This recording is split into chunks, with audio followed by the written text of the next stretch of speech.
Sir మొన్న కూటమి నేతలో skit వేయటం జరిగింది. కూటమి నేతలో స్కిట్ వేయటం జరిగింది. ఈ స్కిట్ పైన మీరేమంటారు సార్?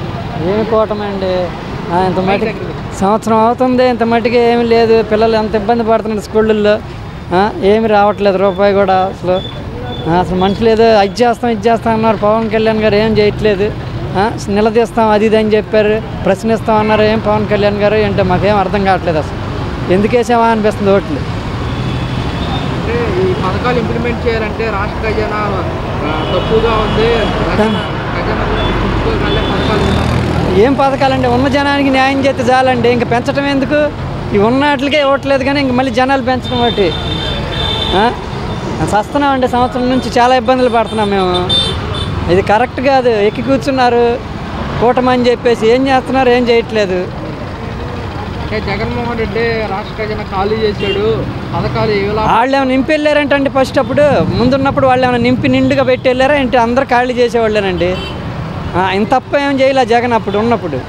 నేను పార్టీ తరఫున కాదు, మామూలుగా చెప్తున్నాను, పార్టీ పరం కాదు, మామూలుగా అందరూ ఒకటే. కానీ అందరూ కరెక్ట్గా చేయాలి. చెప్పిన మాట ఒకటి, చేసిన మాట ఒకటి. గెలిచిన తర్వాత గెలవక ముందు అన్ని అబద్ధాలు ఆడుతున్నారు, ఎవరు కనపడట్లేదు ఇప్పుడు. అది పద్ధతి కాదు. అది ఏం చేస్తామంటున్నారు? ఎక్కి కూర్చుని మనం నిలదీస్తేనేమో కేసులు పెడుతున్నారు, బయట వాళ్ళు ఇవన్నీ చేస్తున్నారు, అన్నీ చేస్తున్నారు. ఇది కరెక్ట్ కాదండి. జగన్మోహన్ రెడ్డి పులివెందుల వెళ్ళి రైతులకు భరోసా ఇస్తున్నాను, వాళ్ళని అంటే ప్రభుత్వం ఆదుకోవాలంటూ కూడా జగన్మోహన్ రెడ్డి గారు ₹1,00,000 కేటాయించి ఇమ్మని చెప్తున్నారు. వాళ్ళకి 3 లక్షలు అయినాయి అంట ఒక్కొక్కరికి. పాపం వాళ్ళు పొలాలు వేసుకున్న వాళ్ళ పరిస్థితి ఏంటండి? కొన్ని వాళ్ళు మొత్తం ఏం అడగట్లేదుగా, ఉన్నదంతా వాళ్ళు ఎంతో కొంత ఇవ్వాలి వాళ్ళకి నష్టపరిహారం. అది కూడా లేదు, వాళ్ళు బాధపడుతున్నారు.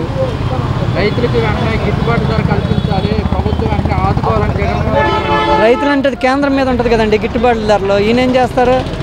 ముఖ్యమంత్రి గారు ఏం చేస్తారు? పైన కేంద్రం నుంచి వస్తుంది ఆర్డరు, ఆయన చేయాలి అది. అంతేగాని ఏదో చేసేస్తాం, అది చేస్తాం, ఇది చేస్తాం అన్నారు. ఏం చేయట్లేదండి. చాలా ఇబ్బందులు పడుతున్నాం మేము మాత్రం.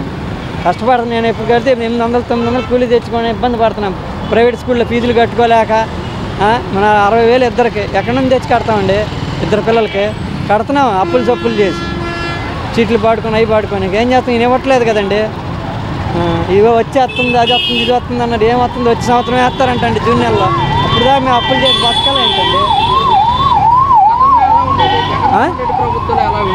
జగన్ మాత్రం ప్రభుత్వంలోనే కరెక్ట్ అండి. అన్ని జరిగిన పథకాలన్నీ ఇంటికి వచ్చాయి. పొద్దున్న తలుపు కొట్టి లేచి ఇచ్చేవాళ్ళు.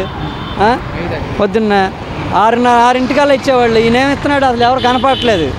అసలు ఎవడు కనపడట్లేదు. ఏరే సెంట్రల్ ఎంఆర్ బాండమ్మ గారు కూడా కనపడట్లేదు, సరిగ్గా తిరగట్లేదు జనాల్లో. ఎప్పుడో ఒకసారి వస్తారు, ఏదో ఉన్న లేదు పార్టీలు బోరీలు పిలిపించుకుంటున్నారు, వెళ్ళిపోతున్నారు. కానీ అసలు బాండమ్మ గారు తిరగట్లేదు. ఇక్కడ టీడీపీలో గెలిపించాం, ఏం సుఖమే ఉంది? ఏం చేస్తున్నారండి? ఇంక మాకు పెట్టాడు కదండి వందనం. ఇంక తల్లికి వందనం ఏం పెడతాడు?